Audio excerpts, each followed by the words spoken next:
Hey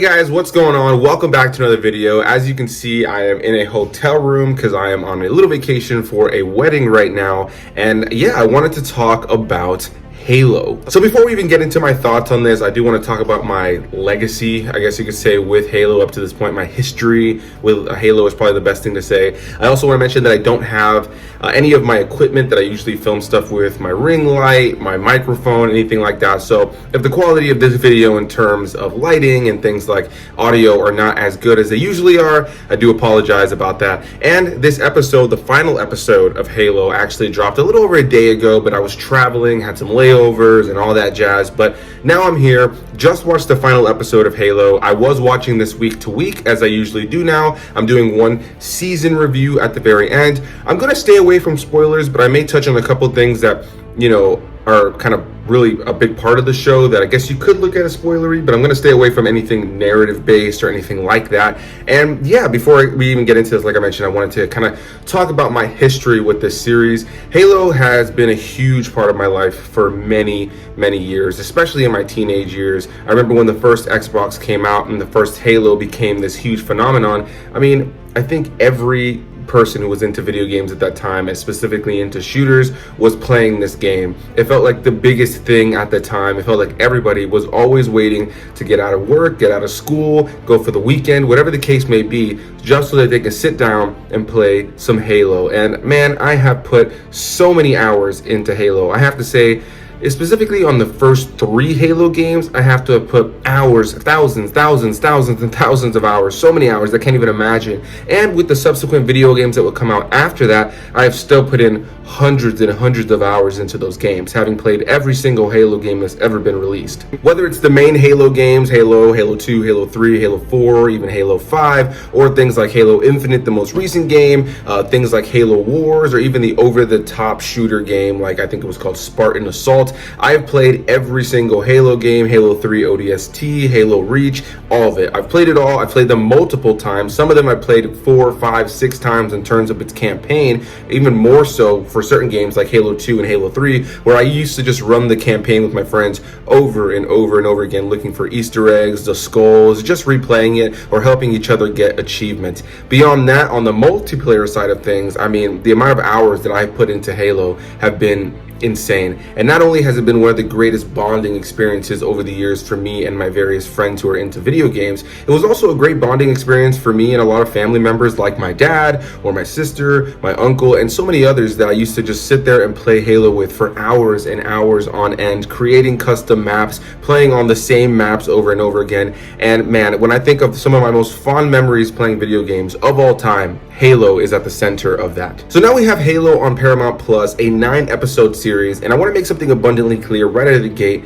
I have seen a lot of negativity about this show online week to week, even though the show seems to have a pretty decent score online from people, maybe not necessarily the audience, but more so critics.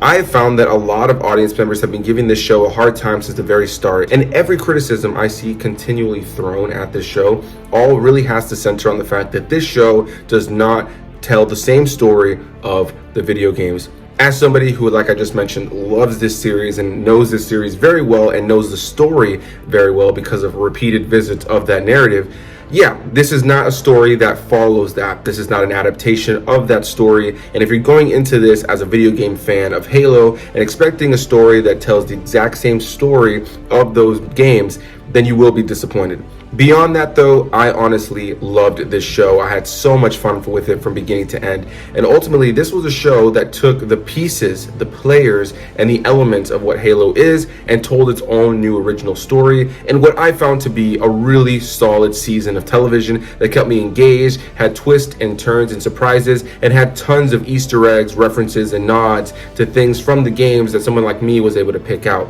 I think this is going to be a perfect way to introduce Halo to somebody who is not a gamer but has always been intrigued by the look and the feel of the games. I know plenty of people who like how Halo looks. They like the look, the feel of the games. They just aren't really good with first-person shooters, or they don't really enjoy playing first-person shooters. They don't like the idea of running around and just shooting and killing everybody the whole time. I know a lot of people who find that boring, and I can understand that because there are other games that are really popular that I'm just not into because it's not my kind of game. Halo is my kind of game, but in a lot of ways, outside of the grand, vast sci-fi fantasy narrative that it has across all of its games, a lot of the game is just taking on waves of hordes of enemies and just taking them on and on and on. And that's tons of fun as a gamer, but I can understand how somebody who isn't into the gaming side of Halo has never really been intrigued by that element of it. But unless you look up these clips on YouTube of the cutscenes, which you can do, you have to play the game to be able to experience this narrative, and a lot of times it's just a turn off to a lot of people, understandably so.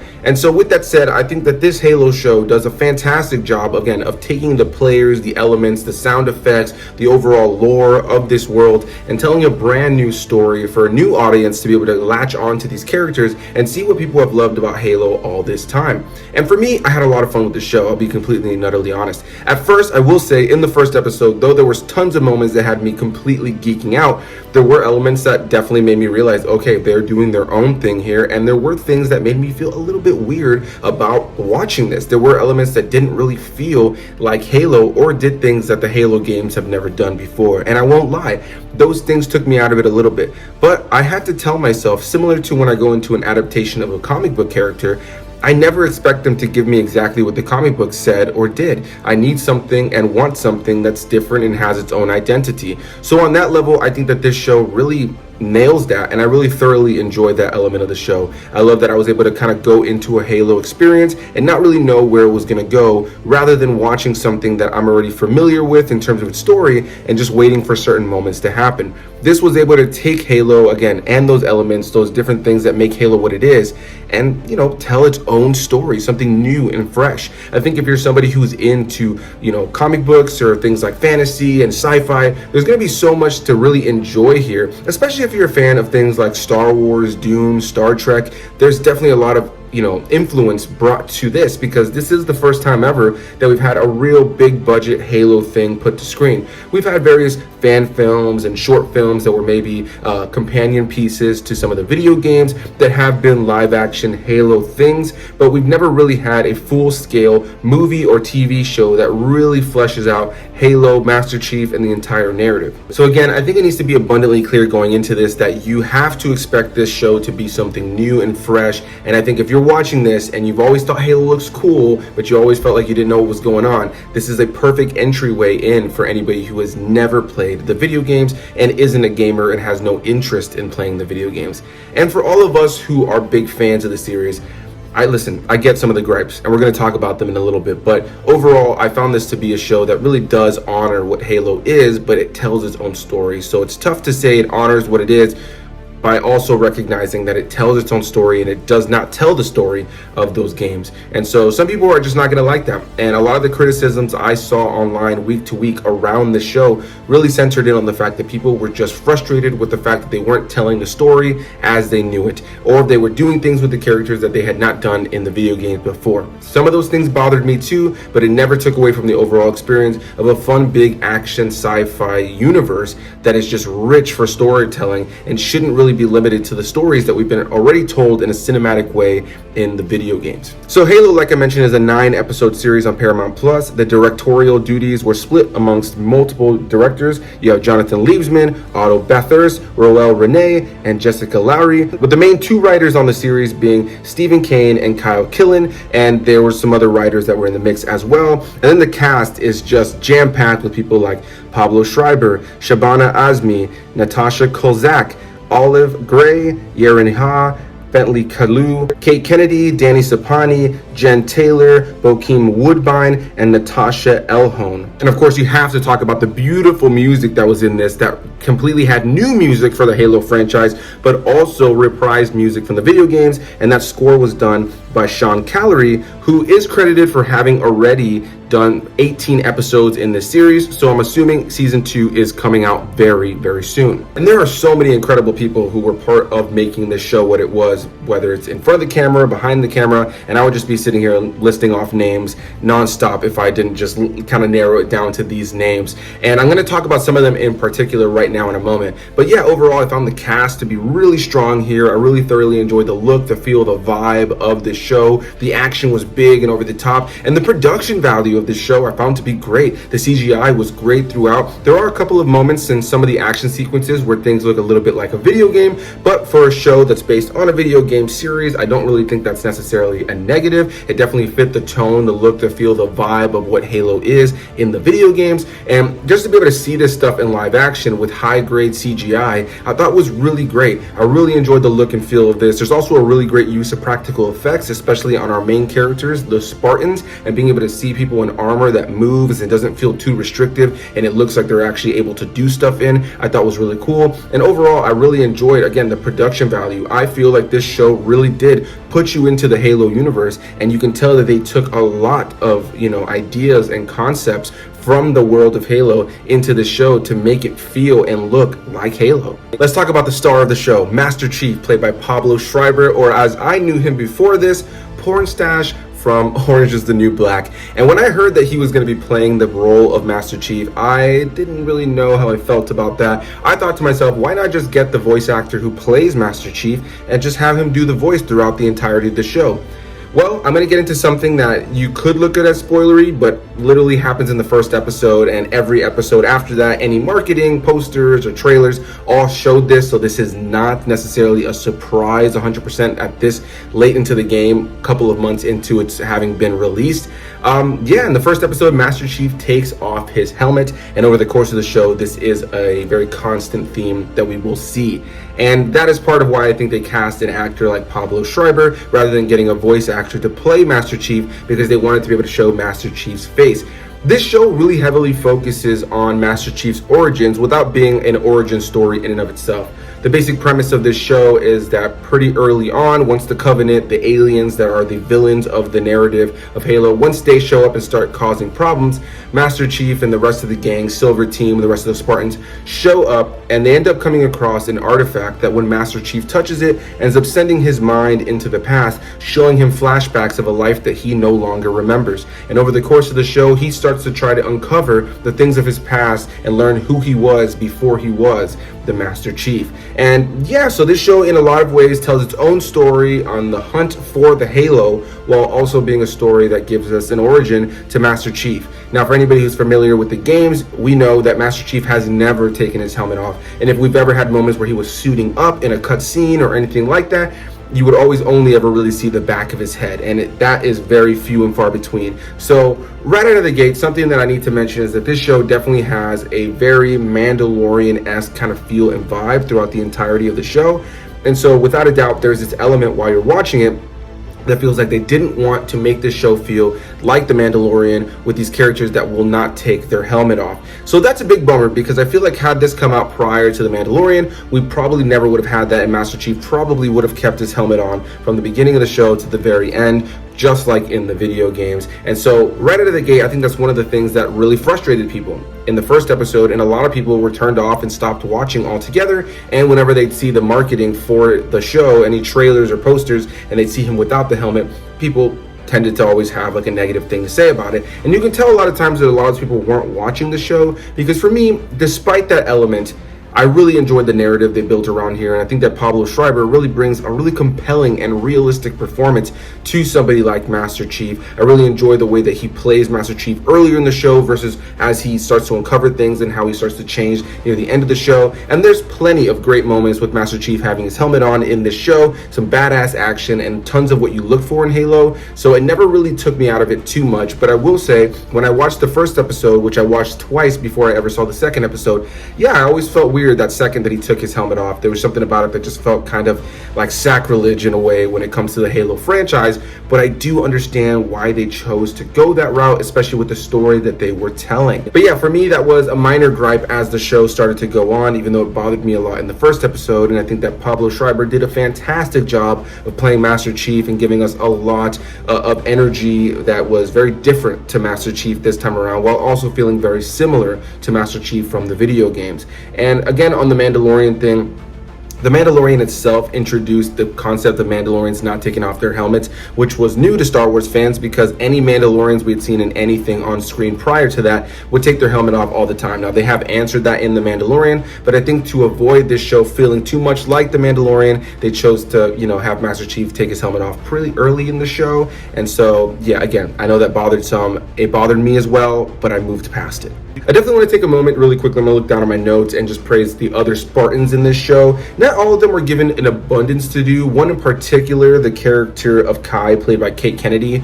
was the second Spartan to be given the most to do narratively. And I thought she did a great job in the role. She really fit the character. She looked great in the armor. And I was really interested in her character from beginning to end. The other two are Riz, played by Natasha Culzac, as well as Vanek, played by Bentley Kalu. And I thought the two of them, again, were great. They fit the role of the Spartans 100%. They weren't given as much to do over the course of the narrative, but I did enjoy seeing them in the show. The other big standout of this show, without a doubt, outside of Master Chief, Pablo Schreiber, for sure has to be Natasha McElhone. I believe it's how you pronounce her name. If I pronounced it incorrectly, I do apologize. She plays Catherine Halsey, who is the woman behind the Spartan program. She is the one behind making Master Chief and the rest of the Spartans who they are. And she is just a really driven and specific character. I was really interested to see how they were going to tackle her character over the course of the show, and without a doubt, Natasha here gave a fantastic performance. I really enjoyed her from beginning to end. She creates a very compelling character that is a hero at times, a villain at other times, and I don't want to get too deep into the narrative around her in case you have not seen the show and you're not familiar with Halo, but I really enjoyed her role in the narrative. I thought she was really, really great from beginning to end, and she was without a doubt my favorite part to see in all these episodes, even if I wanted to kick her ass at times. Then it was absolutely fantastic to have Cortana appear in the show, who is, Master Chief's little, side partner, who's part of him himself. She's in his mind, and he can hear and see her whenever he needs to, and she can talk to him whenever he needs to hear her, or whenever she just wants to talk to him. And she was played by Jen Taylor, who played Cortana in the video games. So as soon as I heard her voice, it was iconic, and that was something I really enjoyed. Similar to what they did with Tails recently in the Sonic 2 movie, or Sonic the Hedgehog 2.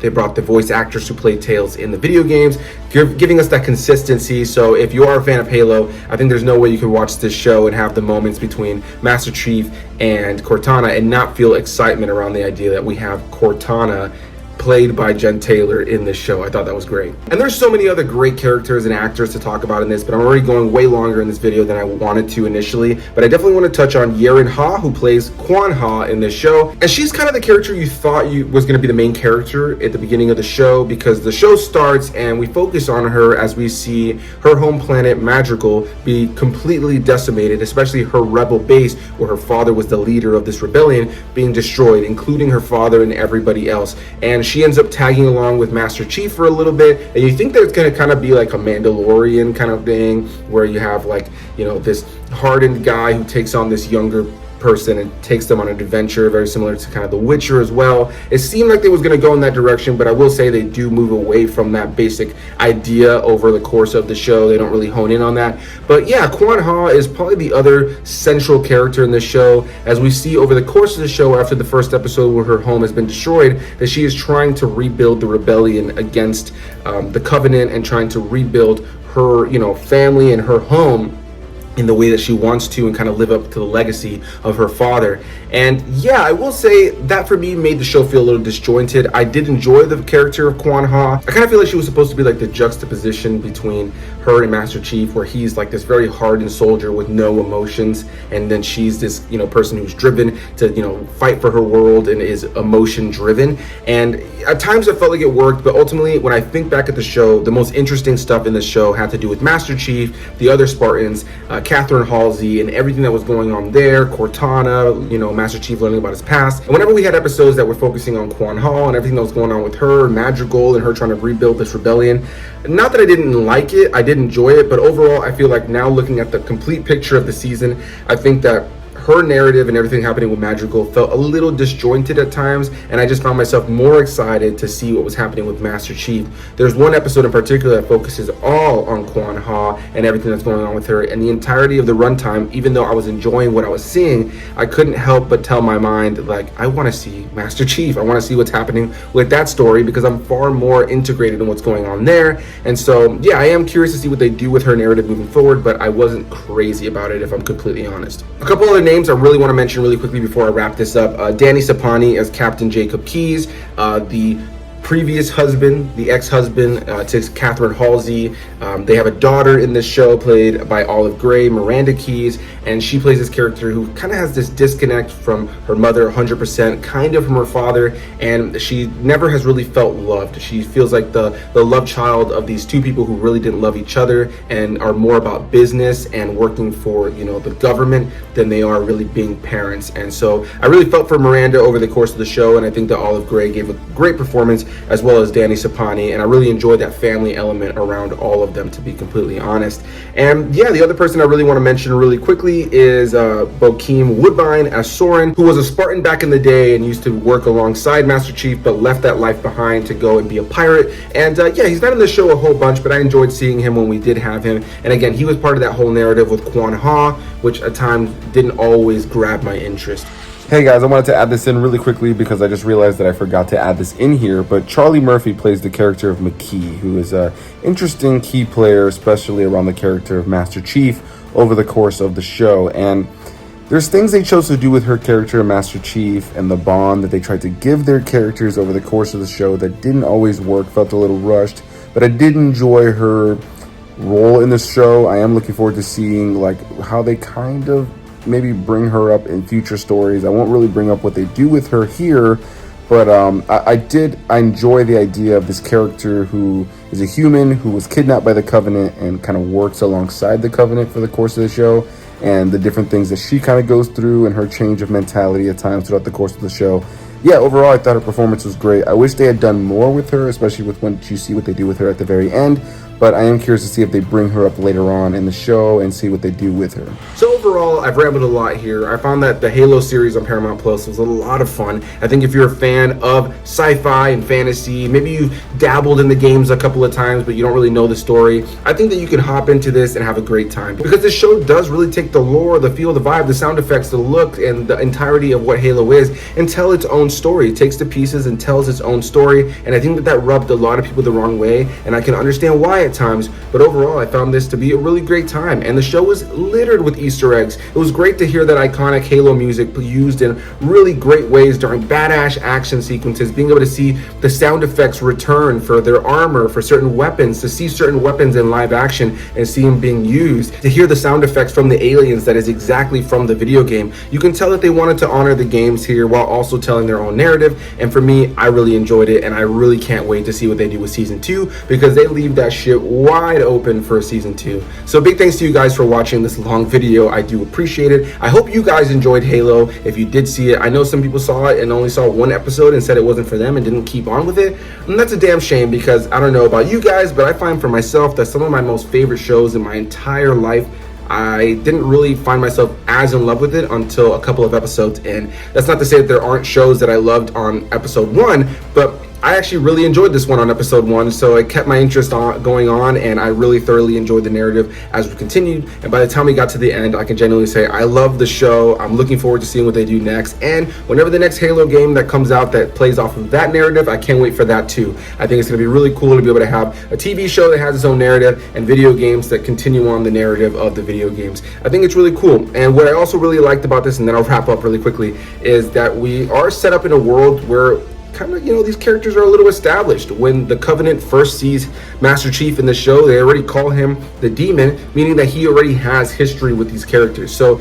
this does tell its own story and do something new with the Halo world, but at the same time, it does treat it as a world that's already been lived in, and the idea that Master Chief has already been out there creating this legacy of the demon. So big thanks to you guys for watching. Hit that like button down below if you guys enjoyed the video, and let me know what you guys thought about it. Did you like the show? Did you not like the show? Did you maybe watch an episode and not continue it? I really hope that if you only watched one episode that you'll go back and catch up on the rest, because I think there's a lot about the show that is really enjoyable, and I really enjoyed the story overall, and I really look forward to seeing what they do with season 2. So big thanks to you guys for watching. Comment your thoughts, subscribe for more videos, and I'll see you guys in the next one. Bye-bye.